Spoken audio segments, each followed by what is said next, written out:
Hola, nosotros somos el equipo número 9 y les vamos a hablar sobre lo que es la demografía, tanto estática como dinámica. Pero antes de entrar de lleno en estos conceptos, tenemos que entender lo que es lo básico, es decir, qué es la demografía. La demografía, en pocas palabras, es básicamente la ciencia que estudia la población humana. Se encarga de analizar cuántos somos, cómo estamos distribuidos, cómo vivimos y sobre todo cómo cambiamos con el tiempo. Pero no se queda solo en contar personas, sino es que busca responder preguntas tales como ¿cuántas personas hay en cierto lugar? ¿Qué edades tienen? ¿Cuántas nacen en cada año y cuántas mueren? ¿Qué es una población cuando crece y cuando decrementa? ¿Y cómo afecta esto en la economía o salud de esta población? En pocas palabras, la demografía es como si pusiéramos toda la población bajo una lupa y un calendario. La lupa puede ver los detalles, las edades, el género, la distribución, y el calendario nos deja ver cómo estas personas cambian a lo largo del tiempo. También nos ayuda a entender cómo es la gente, por qué en algunas regiones hay más o hay menos, o por qué en ciertos países crecen más rápido que en otros. Al final, la demografía nos da como una radiografía completa de la población, cómo es, cómo se comporta y hacia dónde va. Bueno, ahora vamos a explicar lo que es la demografía estadística. La demografía estadística estudia la población en un momento específico, es decir, nada más estudia lo que es la población como si fuera una fotografía. No mira cambios, no mira avances, no mira el tiempo, sino, por ejemplo, tenemos 21 de noviembre del 2025, cómo crece la población, cómo tenemos la población en ese momento específico, la edad, el sexo, todo lo que te determina en ese momento específico. No determina cómo aumenta, cómo disminuye, eso es de lo que vamos a hablar en la demografía dinámica, que posteriormente la vamos a mirar. La demografía estática posee 4 puntos importantes a destacar, que es el tamaño de la población, estructura por edad y sexo, características socioeconómicas y distribución geográfica. Iniciando por la primera, que es el tamaño de la población, que es meramente el número total de habitantes que se tiene en una región o un país determinado en cierto momento igualmente determinado. Se obtiene a través de censos, encuestas y registros civiles. Ayuda por si una población está creciendo o disminuyendo, cuántos recursos serán necesarios para la educación, salud y transporte, etc. Y también para la ayuda de planificación económica y social. Y esto es importante también para el análisis demográfico. Por ejemplo, se obtiene que México tiene aproximadamente 129 millones de habitantes. Este número representa el tamaño de población total en el país en un momento ya determinado. Tenemos como segundo punto la estructura por edad y sexo, que esta describe cómo se distribuyen los habitantes según su edad y según si son hombres o mujeres. Esto suele ser representado por herramientas como las pirámides poblacionales. ¿Y por qué es importante esta misma estructura? Porque nos permite identificar si la población es joven, adulta o en sí envejecida, si hay más hombres que mujeres, ciertos grupos o edades, y cómo será el futuro de esta población. Por ejemplo, si habrá suficiente población activa para sostener a los adultos mayores. Por ejemplo, se obtiene que una comunidad donde hay 35% son menores de 15 años, 55% son adultos y 10% son adultos mayores, y donde hay ligera mayoría de hombres en edades infantiles. Esto indica una población joven con futuro y crecimiento. Como primer punto empezamos con características socioeconómicas, que estas son las características que describen la situación social y económica de la población. Incluyen elementos como nivel de ingresos, el acceso a empleo, el nivel educativo, las condiciones de vivienda y la disponibilidad de servicios básicos. Estas características están directamente relacionadas con las oportunidades y los riesgos en salud. Por ejemplo, el ingreso económico. Las personas con bajos recursos suelen tener más dificultades para acceder al sistema de servicios médicos, alimentación adecuada y espacios seguros.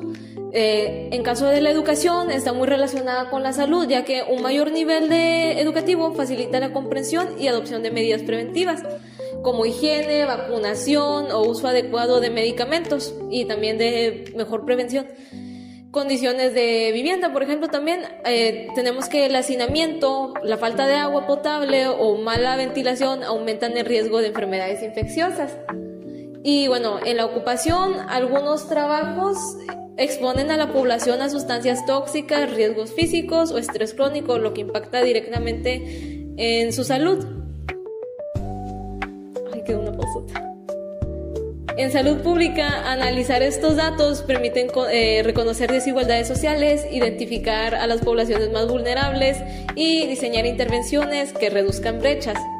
Como segundo punto tenemos la distribución geográfica, que en este caso se refiere a cómo está repartida la población en un territorio. Este aspecto no es uniforme, hay zonas muy densamente pobladas y otras casi vacías.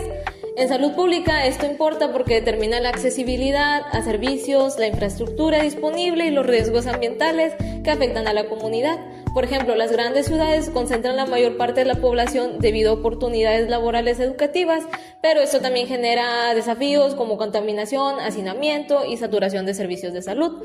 En contraste, las zonas rurales suelen tener menor densidad poblacional. Ahí el principal problema es el acceso limitado a hospitales, transporte y programas de prevención. Factores que influyen en esta distribución incluyen la disponibilidad de agua y recursos naturales, la economía local, el clima, la historia y el desarrollo urbano. También va a ayudarnos a planear de forma más eficiente campañas de vacunación, distribución de recursos y estrategias de prevención. Bien, ya explicaba lo que es la demografía estática. Ahora voy a explicar lo que es la demografía dinámica. La demografía dinámica es la parte de la demografía que estudia cómo cambia la población a lo largo del tiempo. A diferencia de lo que es la estática, que describe una población como si fuera un momento específico, la dinámica explica cómo existe este proceso de transición entre un crecimiento de la población, disminución y cómo se va transformando. Bien, para esto vamos a tener 3 puntos con el paso del tiempo. Uno de los 3 puntos va a ser la natalidad. La natalidad es el número o el proceso en cuántos nacimientos hay dentro de una población. Cuando la natalidad es alta, la población tiende a aumentar. Además, la demografía dinámica no solo cuenta también los nacimientos, sino que analiza qué causó el nacimiento, qué factor influye, la edad de las madres, el acceso a los servicios de salud, la economía e incluso las tradiciones culturales que existen en este proceso. Como segundo proceso vamos a tener la mortalidad. La mortalidad comprende la cantidad de defunciones que existen dentro de la población, específicamente el tamaño de la población, cuánta información existe acerca de esto, la edad de la población en la cual están más afectados y en el cual existe más mortalidad y que influye para que estas muertes existan. Esto nos ayuda a entender la salud de la población e identificar problemas que deben de tener que atenderse en determinada población. Como tercer proceso tenemos la migración. La migración, dividida en inmigración y emigración, es cómo cambia notablemente la composición de la cantidad de población que existe, cómo mueve dentro de la población, específicamente en habilidades de laborales, cultural, necesidades sociales, el aumento de inmigrantes jóvenes podría incrementar la fuerza laboral, por ejemplo, de la ciudad. En conclusión, no solo existe el cómo cambia de estadística dinámica, sino cómo la población va aumentando, disminuyendo y cómo hay este cambio específico en lo que es la demografía. Ahora vamos a hablar de los principales 3 factores de la demografía dinámica, que son la natalidad, la mortalidad y la migración. Cada uno influye de manera distinta en el crecimiento o disminución de la población. La natalidad es el número de nacimientos que ocurren en una población durante un periodo determinado. Su fórmula general es la tasa de natalidad igual al número de nacimientos en un año entre la población total por 1000. Esto representa cada nacimiento en una población, en una población de 1000 habitantes. La mortalidad es un número de fallecimientos dentro de una población en un periodo determinado. Su fórmula general es la tasa de mortalidad es igual al número de defunciones en un año entre la población total por 1000. También se expresa por cada 1000 habitantes. La migración es el movimiento de personas que entran o salen en una población. Se divide en inmigración y emigración. Inmigración son las personas que llegan y emigración las personas que salen. La variable más usada es el saldo migratorio. La fórmula del saldo migratorio es: saldo migratorio es igual a inmigrantes menos emigrantes. Si es positivo, la población crece. Si es negativo, la población disminuye. En conclusión, la natalidad aumenta la población, la mortalidad disminuye a la población. Inmigración puede aumentarla o reducirla según el saldo. Bueno, en conclusión, la demografía estática y dinámica son dos enfoques diferentes que nos permiten comprender las poblaciones de una mejor manera.